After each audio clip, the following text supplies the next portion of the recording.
A U.S. consumer wants to buy something, wants to buy an Apple iPhone from Walmart.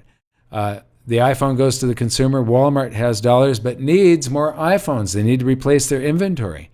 They call up the manufacturer and order from Apple, and the plant that's in China sends over an iPhone, and now that Chinese manufacturer has dollars.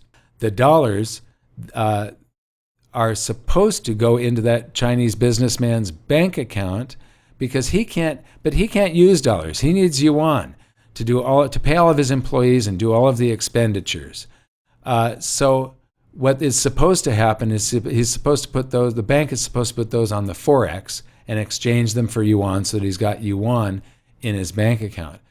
But if that happened, the dollar goes down, the yuan goes up, and Chinese goods become much more expensive in the United States, and trade goes back into balance.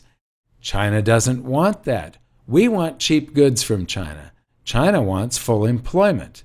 So they don't do this mechanism that is supposed to be done that keeps things in balance. Now, what is actually happening is the People's Bank of China buys the excess dollars that flow into China.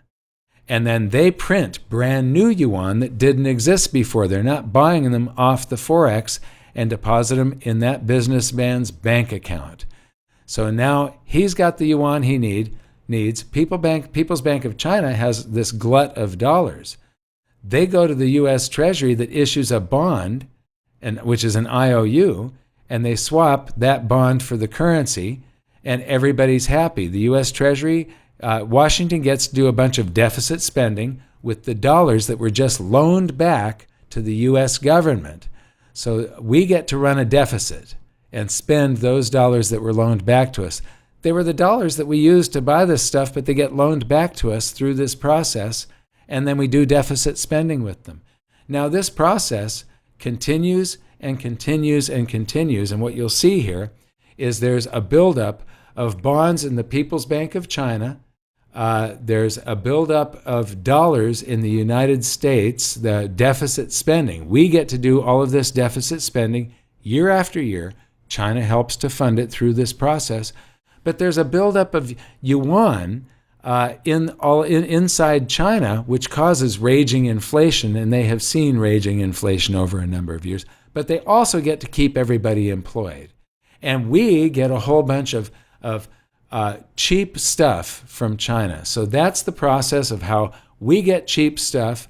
But to do that, for us to get cheap stuff and China for them to be able to keep everybody employed, they have to build up this excess reserves of U.S.